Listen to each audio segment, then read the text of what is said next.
এই যুদ্ধগুলো এমনি এমনি লাগে নাই, এরা লাগায়, পেছন থেকে লাগায়। ওদের স্বার্থ কি? অস্ত্র বাণিজ্য।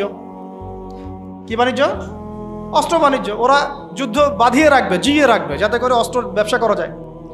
অনেক সময় মুসলমান দুই দেশের মধ্যে যুদ্ধ লাগায় দেয়, দিয়ে অস্ত্রের বাণিজ্য করে। অচিরেই তারা পুরো বিশ্বে একটা বড় যুদ্ধ বাঁধিয়েই ছাড়বে, দেখেন ইনশাআল্লাহ। অচিরেই তারা পুরো বিশ্বে একটা বড় যুদ্ধ না বাঁধানো পর্যন্ত থামবে না। এই বিশ্বটাকে ছোট করার দুইটা পদ্ধতি তারা বের করেছে। একটা হচ্ছে ইন্টারনেট সেকশন, প্রযুক্তি দিয়ে বিশ্বটাকে ছোট করে নিয়ে আসা, এটা হয়ে গেছে। বিশ্বে এখন ছোট, শর্ট জায়গা, এইখান থেকে ওইখানে আপনি যোগাযোগ খুব দ্রুত করতে পারবেন। বিশ্ব ছোট, আপনাকে পায়ে হেঁটে যেতে হবে না। আর একটা অপশন হচ্ছে পুরো বিশ্বে যুদ্ধ বাঁধিয়ে দিয়ে পুরো বিশ্বের আয়তন ছোট করে ফেলা। আর আমি কনফিডেন্ট আমার বক্তব্যে, এটা আমার ধারণা, আমার ইস্তেহাদও বলতে পারেন, যদিও আমি মুস্তাহিদ নই। আমার ইন্টারপ্রিটেশন, এই শব্দটা ভালো হবে, ইস্তেহাদ না বলে বলছি আমার ইন্টারপ্রিটেশন, যে অচিরেই তারা পুরো বিশ্বে একটা বড় যুদ্ধ বাঁধিয়েই ছাড়বে, দেখেন ইনশাআল্লাহ। অচিরেই তারা পুরো বিশ্বে একটা বড় যুদ্ধ না বাঁধানো পর্যন্ত থামবেন। এই শাসন না হওয়া পর্যন্ত কিয়ামত হচ্ছে না। আর এই শাসন ততক্ষণ হচ্ছে না যতক্ষণ মহাযুদ্ধ না হচ্ছে। আর মহাযুদ্ধ না হওয়া পর্যন্ত ইমামুল মাহদিও আসছেন না। মাহদি তখনই আসবেন যখন মুসলমানদের অবস্থা এরকম খারাপ হতে থাকবে। আর মাহদি না আসার আগে দাজ্জালও মানুষের রূপে বের হবে না। এখানে ওখানে যে আনাচে কানাচে মাহাদিগুলো বের হচ্ছে, এরা মাহাদি নয়। গোলাম আহমেদ কাদিয়ানিও দাবি করেছিল যে ও মাহাদি। ও প্রথমে বলেছিল যে আমি মাহাদি, তারপর বলেছে আমি হচ্ছি ঈসা, তারপরে বলেছে মাহাদি ঈসা একই, আমি দুইটাই। তারপরে বলেছে আল্লাহর নবী, তিনিও নবী সাল্লাল্লাহু আলাইহি ওয়াসাল্লাম, আমিও নবী, নাউজুবিল্লাহ। তো ও দাবি করেছিল। আর আমরা জানি মাহাদি কথা বলবে আরবি ভাষায়, তিনি ফাতিমা রাদিয়াল্লাহু আনহার বংশধর থেকে হবেন। আর এই মাহাদি কথা বলতো পাঞ্জাবি ভাষায়, পাঞ্জাবি মায়ের সন্তান। তো এগুলো মাহদি নয়। মাহদি আসছেন না যতক্ষণ পর্যন্ত আপনি একটা বিশাল মালহামা না দেখছেন। আর আমার ধারণা, ইন্টারপ্রিটেশন, বা শুধু আমার ধারণা না, অনেকেই ওয়ার্ল্ডের অ্যানালাইসিস যারা করে তারা বলে যে হয়তো বা এই ইস্যুগুলো, ইউক্রেন রাশিয়া হোক, সিরিয়া ইস্যু হোক, ইয়েমেন ইস্যু হোক, আস্তে আস্তে একটা বড় যুদ্ধের দিকে এরা বিশ্বকে নিয়ে যাবে। এই যুদ্ধগুলো এমনি এমনি লাগে নাই, এরা লাগায়, পেছন থেকে লাগায়। ওদের স্বার্থ কি? অস্ত্র বাণিজ্য। কি বাণিজ্য? অস্ত্র বাণিজ্য। ওরা যুদ্ধ বাঁধিয়ে রাখবে, জিয়ে রাখবে, যাতে করে অস্ত্র ব্যবসা করা যায়। অনেক সময় মুসলমান দুই দেশের মধ্যে যুদ্ধ লাগায় দেয়, দিয়ে অস্ত্রের বাণিজ্য করে। এগুলো কি মিথ্যা কথা বলছি না সত্য কথা বলছি? সরাসরি বলছি ভাই, কিছু করার নাই। এখন সরাসরি না বললে তো দেরি হয়ে যাবে, এখন জানা উচিত আপনাদের বিষয়গুলো। তো আমাদের ইন্টারপ্রিটেশন যে এটা হয়তোবা চলে আসতে পারে, চলে আসলে পরে বিশ্বের অবস্থা কি হবে সেটা ভাবতে হবে আমাদের। এক করোনা ভাইরাসে বিশ্বের যে অবস্থা হয়েছে, আর আমি বলে দিই করোনা ভাইরাস কোনো মহামারী ছিল না, এটা কোনো মহামারী না। এরকম হয় না মহামারী। মহামারী মানে একটা এলাকার র্যাপিডলি মরে ধুয়ে সাফ হয়ে যাবে, এটাকে বলা হয় মহামারী। আপনার জ্বর হয়, আমার হয় না, আপনি মরেন, আমি মরি না, আপনার বেশি ইফেক্ট হয়, আমার হয় না, এমন মহামারী, সার্কাস মহামারী হয় না। এগুলো কোনো প্যান্ডামিক না, ওগুলো বুঝায় মানুষকে। কি সেটা চায়না ভালো জানে, কি সেটা আমেরিকা ভালো জানে, আর আমাদেরকে মিডিয়া দিয়ে যা গেলানো হয়েছে সেটা আমরা জানি। কারা কারা টিকা নিয়েছিলেন? সবাই তো টিকা নিয়েছেন মনে হয়। আচ্ছা, মাশাআল্লাহ, অনেক, ইনশাল্লাহ বহুত ফায়দা হবে। ঠিক আছে, ইনশাল্লাহ বহুত ফায়দা হবে।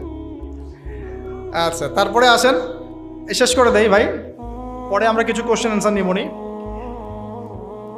ইমাম মাহদি আসছেন না মালহামার আগে।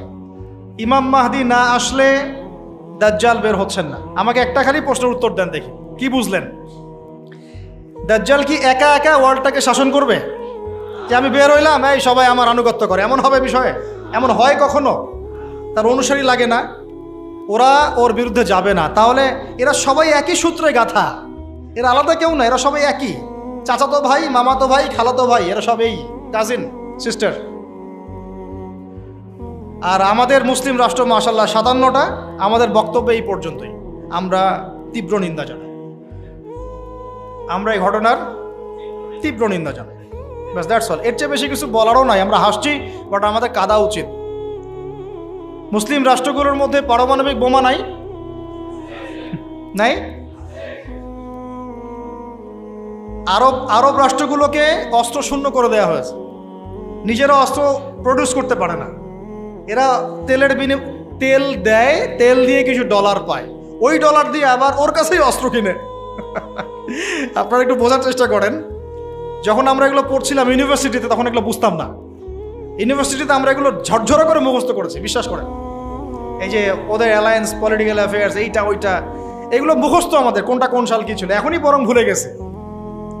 কিন্তু ইসলামের সাথে যখন এটা মেলানো শুরু করলাম, তখন দেখলাম যে বাপরে বাপ, গভীরে তো অনেক কথা আছে, এর শেকড় তো অনেক গভীর। মানে বিষয়টা বোঝেন যে আমি তেল বিক্রি করব শুধুমাত্র ডলারে, অন্য কোনো কারেন্সিতে না। মানে ধরেন যে এই ব্রিফকেস ভর্তি টাকা আছে, কি আছে ভাই, এটাতে ধরেন যে 1 কোটি টাকা আছে, আর আমি গেলাম আবুধাবিতে। কোথায়? আবুধাবি। তো গিয়ে বললাম যে শেখ, এই যেখানে এই ব্রিফকেসে 1 কোটি টাকা আছে, নট ডলার, টাকা, আমাকে 5 লিটার তেল দেওয়া যায়? জীবনে আমাকে তেল দিবে না। এই বক্সটা আমি নিয়ে গেলাম টাকার জায়গায় ডলার দিয়ে, শেখ আমার কাছে ডলার আছে 1 ব্রিফকেস, আমাকে কি এখন তেল দেওয়া যায়? অবশ্যই।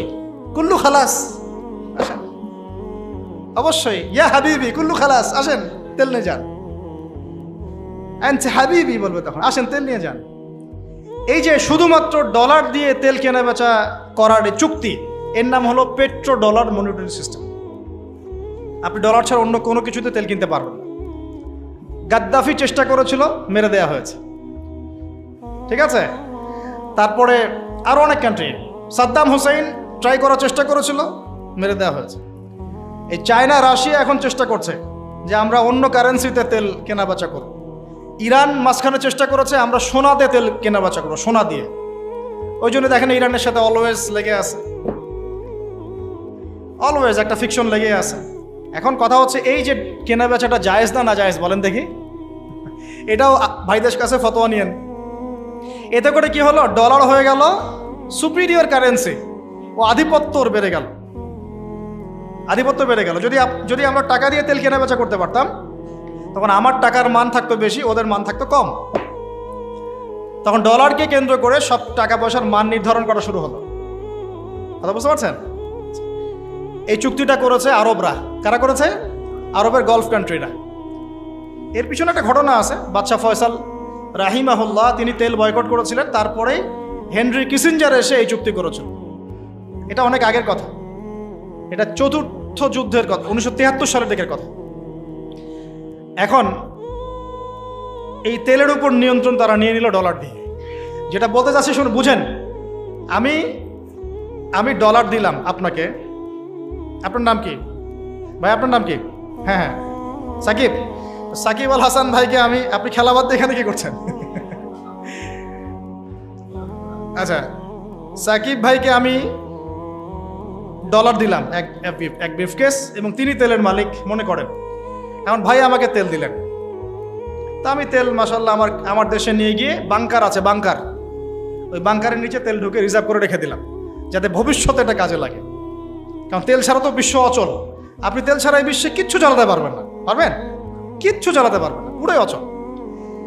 তো এখন ভাই তো আবার অস্ত্র শস্ত্র তার কাছে নাই, আর সে আমার সাথে বন্ধুত্ব করেছে। এখন আমি তাকে বোঝাচ্ছি যে আপনার তো নিরাপত্তার জন্য অস্ত্র দরকার, আপনার আশপাশে অনেক শত্রু আছে, আপনার শত্রুরা তো অভাব নাই, তাহলে অস্ত্র কিনতে হবে না আপনার? ও বলছে হ্যাঁ কিনতে হবে। তো তাহলে অস্ত্র তো আপনি বানাতে পারেন না, সেই প্রযুক্তি আপনার নাই। আমার দেশে অনেক অস্ত্র আছে, এগুলো আপনাকে দেই, আপনি ডলার দিয়ে এগুলো কিনে নেন। প্রথমে যে ডলারটা আমি ওকে দিয়ে তেল নিয়েছি, ওই ডলারটা আমি আবার ওর কাছ থেকে নিয়ে আমার অস্ত্র দিলাম ওকে। লাভকার? বুঝেন নাই মনে হয়। প্রথমে আমি দিয়েছি ওকে ডলার, সাকিব দিয়েছে আমাকে তেল। সেই তেল নিয়ে আমি আমার দেশে রিজার্ভ করেছি, তেল তো আমার থাকলোই। আর আমার ডলার হলো কারেন্সি, সুপিরিয়র কারেন্সি, যা দিয়ে অন্য কারেন্সির মান নির্ধারণ করা হয়। এবার ওকে বুঝালাম তোমার অস্ত্র নাই, তো ও বলছে তো আমার তো প্রযুক্তি নাই, তাহলে আমাকে আপনি কিছু অস্ত্র বিক্রি করেন আমার কাছে। তা আমি কিছু অস্ত্র, আমার তো অস্ত্রের অভাব নাই, আমি যত ইচ্ছা এগুলো বানাতে পারি। যেটা বানাচ্ছি ওর চেয়ে অত্যাধুনিকটা আমার কাছে আছে। ওকে এমন কিছু দিব না যেটা দিল ও আবার আমাকে আক্রমণ করতে পারে। ওকে এমন অস্ত্রই দিব যেটা আমার প্রতিহত করার ক্ষমতা আছে। অথবা ব্যালিস্টিক মিসাইল ওকে দিব না, ওকে অন্য কিছু দিব। আমি এখন ওকে অস্ত্র কিছু দিলাম, ওই যে ডলারটা প্রথমে দিয়েছি ওইটা আবার সে আমাকে দিয়ে দিল। কিছু কি বুঝলেন? এইটাই চলতেছে আরবের মধ্যে। অথচ এই সার্কাসটা কিম জং উন অনেক বেশি বুঝেছে আগে। ও বলছে তোদের সাথে চলি না, আমি চায়নার সাথে চলবো, রাশিয়ার সাথে চলবো, এই যে অস্ত্র বানাবো। দেখেন নাই কয়দিন আগে গোলগাপ্পু একটা মানুষ আসে আর বলে যে এই যে মিসাইল চালাচ্ছি, দেখেন নাই? ও ভালো কাজ করছে তাও আশা। হ্যাঁ, আমি সে মুসলিম না, কিন্তু বলছি যে ওই সেন্সে সে ভালো কাজ করছে। এই নিয়ন্ত্রণটা ওরা দখল নিয়ে নিয়েছে, জায়গার, ভৌগোলিকত্বের, মিডিয়ার, প্রযুক্তির, অস্ত্রশস্ত্র, তেলের, সব কিছুর। এখন আমাকে বলেন, তাহলে দাজ্জাল এখনো বের হয় নাই কিন্তু তার অনুসারীদের আজকে এই অবস্থা, তাহলে আসলে কি সময় খুব বেশি বাকি আছে না কম আছে? আস্তে আস্তে বিশ্ব এদিকে যাচ্ছে। তবে সুসংবাদ, আমাদের জন্য সুসংবাদ হচ্ছে এই সময়টা আস্তে আস্তে আস্তে অনেক মুসলমান শাহাদাত বরণ করবে ইনশাআল্লাহ, এবং তারা জান্নাতে শহীদ হয়ে পাখি হয়ে যাবে ইনশাআল্লাহ। ওটাই তো চূড়ান্ত সাফল্য, তাই না? আমাদের মায়েরা বোনেরা মরেন নাই, তারা এখনো জীবিত জান্নাতে আছে, এবং তারা এই দুনিয়াতে আরো বারবার ফিরে আসতে চাচ্ছেন। এখন আল্লাহ আমাদেরকে আরো একবার ফিরিয়ে দিন, আবার শহীদ হয়ে আপনার কাছে আসবে। ওরা এই দাবি করছে আল্লাহর কাছে। আমাদের বোনরা মরে নাই, আমাদের ভাইরাও মরে নাই, আমাদের বাচ্চারাও মরে নাই, কারণ এই জীবনটাই চূড়ান্ত জীবন না। তার মানে এই না যে আমরা ওদের এগুলো মেনে নিব। আর আমরা এই হাদিস খুব ভালো করেই জানি যে খোরাসান থেকে ব্ল্যাক ফ্ল্যাগস যাবে, এমন একটা জৈশ যাবে, ফালা নি'মাল জৈশু জৈশুহা, না ফালা নি'মাল আমিরু আমিরুহা ওয়ালা নি'মাল জৈশু যালিকাল জৈশ। কতই না উত্তম সেই বাহিনীর আমির, আর কতই না উত্তম ওই সেনাবাহিনী। আল্লাহ নবীজি বলছেন তারা যুদ্ধ করতে করতে করতে করতে বাইতুল মুকাদ্দাস পর্যন্ত জয় করবে, পৃথিবীর কোনো পরাশক্তি ওকে ঠেকাতে পারবে। আর যদি সেটা এই বিশ্বে হয় তাহলে আমরা বুঝতে পারছি এরা কারা হবে। যদি সেটা এখন হয়ে যায় আগামী 10-20 বছরের মধ্যে, আল্লাহ ভালো জানেন, আমরা জানি না, 100 বছর পরেও হতে পারে, তাহলে আমরা বুঝতে পারছি তারা কারা হতে পারে। আমরা তো বুঝতে পারছি ওয়ার্ল্ডের মধ্যে কারা কি করছে। হ্যাঁ, যাদের প্রতি মহব্বত রাখলে আপনাকে আবার বলছে আপনি মুনাফেক, টাটকা মুনাফেক, তাজা মুনাফেক, অমুক মুনাফেক, তমুক মুনাফেক। আল্লাহ সুবহানাহু ওয়া তাআলা এদের ভাগ্যে হেদায়েত থাকলে হেদায়েত দান করুন, না থাকলে আল্লাহ পাক এই কলঙ্ক, এই উম্মাহকে এগুলো থেকে কলঙ্ক মুক্ত করুন। আমি শেষ করি। এখন সুসংবাদ কি? সুসংবাদ হচ্ছে, এটা তো সুসংবাদ গেলই, আর আল্লাহ রাব্বুল আলামিন এই মিথ্যা মাসিহকে মেরে ফেলার জন্যে আসমান থেকে সত্য মাসিহকে আবার পাঠাচ্ছেন ইনশাআল্লাহ। এবং তিনি ইমামুল মাহদী আসার আগে আসছেন না, আসার পরে আসবেন। আসার আগে না পরে? আসার পরে। তিনি নবী হিসেবে নন, শাসক হিসেবে, একজন ন্যায়পরায়ণ শাসক হিসেবে। তারপরে তিনি বলছেন, নবী সাল্লাল্লাহু আলাইহি ওয়াসাল্লাম বলছেন, তিনি নামবেন 2 ফেরেশতার পাখায় ভর দিয়ে, চুলগুলো ভেজা থাকবে, ভেজা, টপ টপ করে পানি পড়তে থাকবে চুল দিয়ে, মনে হবে যেন মুক্তা ঝরছে। সিরিয়ার দামেস্কের যে মিনার মসজিদের সেখানে নামবেন। তখন মেসাকার যুদ্ধ চলতে থাকবে শাম অঞ্চলে। শাম অঞ্চল মানে প্যালেস্টাইন, সিরিয়া, লেবানন, জর্ডান, এই সব জায়গা, এগুলো শাম। শাম মানে শুধু সিরিয়া নয়, শাম মানে পুরো এইটাই। আর বাইতুল মুকাদ্দাসে 4-5টা স্পেশালি, ওটাই সভ্যতার কেন্দ্র। কিন্তু ওখান থেকে সভ্যতা শুরু হয়েছে, শেষটা আবার ওখানে হচ্ছে, ওখানে শেষ হবে। যুদ্ধ চলতে থাকবে। ইমামুল মাহদী এসে বলবেন যে তোমাদের ইমামকে ইমামতি করতে বলো। সুবহানাল্লাহ। ইমামুল মাহদী ইমামতি করবেন। দরজা খুলে দেওয়া হচ্ছে, দরজা খুলে দেওয়া হবে। দাজ্জাল তাকে দেখা মাত্রই গলতে শুরু করবে, পালাতে পালাতে পালাতে পালাতে এই প্যালেস্টাইনেই যেটা দেখছেন আপনারা এখন, এটার বাবে লুদ নামক জায়গাতে গিয়েছে আটকে যাবে, এবং ওই জায়গায় ঈসা আলাইহিস সালাম তাকে হত্যা করবেন ইনশাআল্লাহ। এখানেই 40 বছর ইসলামী খেলাফতটা আবার বাস্তবায়িত হবে ইনশাআল্লাহ। এটা আস্তে আস্তে হতে যাচ্ছে। তার সুসংবাদ দিয়ে শেষ হলো। এর আগে অনেক চড়াই উত্তরাই চলবে, রক্ত ঝরবে, শহীদদের সংখ্যা বাড়বে, তবে তারা জীবিত, তারা মৃত নন, এটা মনে রাখবেন। বদরগঞ্জ দিয়ে শেষ করতে চেয়েছিলাম, শেষ করার আগে কথাটা শোনেন। এখন এই পুরো ঘটনাগুলো আমাদেরকে কে জানিয়ে দিয়েছেন বলেন? আল্লাহ এবং তার রাসূল। তার এই পুরো দাওয়াতি বছরের 13 বছরে যখন তিনি এইরকম করে নির্যাতিত হচ্ছিলেন, তখন তাকে হিজরত করতে হয়েছে। কোথায় হিজরত করতে হয়েছে? মদিনায়। এবার আপনাকে আমি কনক্লুশনের দিকে নিয়ে আসি। সর্বশেষ আমাদের নবী সাল্লাল্লাহু আলাইহি ওয়াসাল্লাম ইন্তেকাল করার আগে, জাস্ট ইন্তেকালের কয়েকদিন আগে নবীজি বলে যাচ্ছেন শেষ কথাগুলো, তোমরা শোনো, হে আমার উম্মত, আমার কবরকে উপাসনার জায়গা বানাবে না, রাষ্ট্রদূতদেরকে সম্মান করবে, সলাতের ব্যাপারে যত্নবান থাকবে, তোমাদের অধীনস্থদের ব্যাপারে যত্নবান থাকবে,